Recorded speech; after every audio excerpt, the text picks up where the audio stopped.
Arafat avait un souhait, obtenir son disque d'or avec son album Renaissance. Moi, ma mission, c'est de ramener un disque d'or. On a une mission à la Chine, c'est d'obtenir notre disque d'or. Oui, c'est ça ma mission. Et de son vivant, il faisait tout, il mettait tout en œuvre pour que cela soit possible. Même malheureusement, la mort l'emporta. Mais pendant tout ce temps, c'est-à-dire d'avant et d'après sa mort, il y a eu des achats, il y a eu des streams. Et jusqu'à là, on n'a pas de chiffres. On n'est pas situé, on n'est pas informé.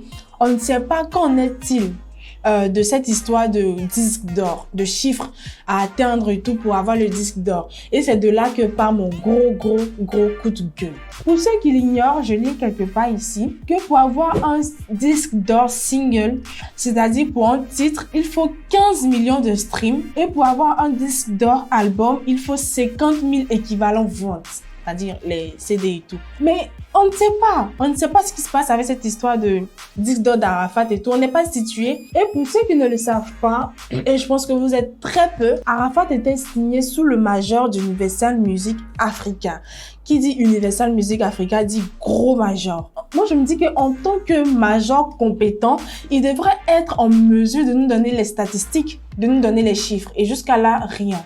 Histoire pour ses fans, même s'il faut pas attendre d'avoir des chiffres ou des statistiques pour acheter des albums ou pour streamer quand on est fan, mais il serait préférable d'être situé, vous voyez un peu, parce que pour certains, le quota à atteindre, il est atteint. Et pour la petite histoire, si vous suivez bien les buzz de Côte d'Ivoire, les buzz et rebondissements de Côte d'Ivoire, à un certain moment donné, il y a eu cette histoire de « Ouais, Arafat a obtenu le disque d'or, c'était flou, on savait pas, on était un peu perdus, moi y compris. » Mais c'était, on va dire malheureusement, fake news. Et je pense que Universal aurait dû se servir de ce petit, je sais pas comment dire, Universal aurait dû se servir de cette histoire-là pour, voilà, situer les fans d'Arafat, pour dire que, voilà, nous en sommes là aujourd'hui, nous en sommes là et là. Mais malheureusement, ils n'ont pas su saisir cette occasion-là pour situer les Chinois. Après aussi, je ne comprends pas pourquoi tout ce flou-là autour de cette histoire, sachant que Universal, comme je l'ai dit, je le répète, était un grand major. Et on peut voir qu'en France, lorsqu'un artiste fait sortir un titre, même pas un album, mais un titre, une semaine après, on a les statistiques. Quand il s'agit des albums aussi, pareil, je prends l'exemple d'Aya Nakamura qui a des disques d'or mais à n'en point fini. Kobalade, Nino, Damso, Niska et j'en passe. Voilà, je pense qu'il serait intéressant, on va dire, de faire des petits posts, même pas des communiqués, hein, comme j'ai dit, avec des conférences de presse, mais des petits communiqués dans lesquels ils diront, voilà, nous sommes à peut-être 10 000 ventes, nous sommes à 10 millions de streaming et tout, mais rien. Je me pose la question vraiment, mais qu'est-ce qui se passe? Serait-ce parce que nous sommes en Afrique? Serait-ce parce que les artistes africains sont un peu négligés et tout? Parce que c'est pas qu'Arafat qui subit ça. J'ai fait des recherches et j'ai vu que If No Beat, on n'a pas de chiffres. Tout fan aussi. Il y a rien. On comprend pas pourquoi en France, pour le même major, il y a des chiffres, il y a toute la panoplie qui suit et qu'ici, il n'y a rien.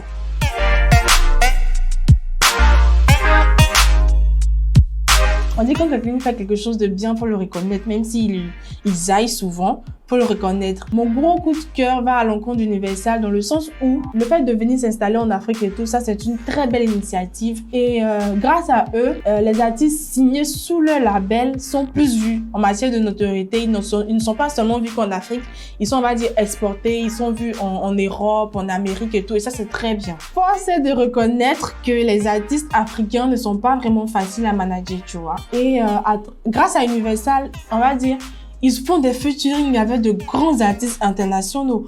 Ils sont plus vus. Il y a de l'engouement autour d'eux. Tout le monde veut savoir, mais c'est qui ce groupe-là? Ils viennent de quel pays? Et tout ça, on va dire, c'est grâce à Universal. On va dire, grâce à ces majors-là, les artistes ont une carrière mieux gérée. Ils peuvent mieux vivre de leur art. Ils ont moyen d'être bien payés, d'être bien rémunérés pendant des prestations. Ils sont pas pris pour des chiffons, en fait. J'ai envie de dire merci pour ce qu'ils font pour nos artistes. Du coup, c'était mon coup de gueule et mon coup de cœur du jour. Comme je l'ai dit ici, là, C'est liberté d'expression, vous avez le droit à la réponse. Donc, vous pouvez me contredire en commentaire, infirmer ou affirmer ce que j'ai eu à dire pendant la vidéo en commentaire. Et puis, voilà, coup de cœur, coup de gueule, coup de cœur, c'est fini pour aujourd'hui. Rendez-vous au prochain numéro.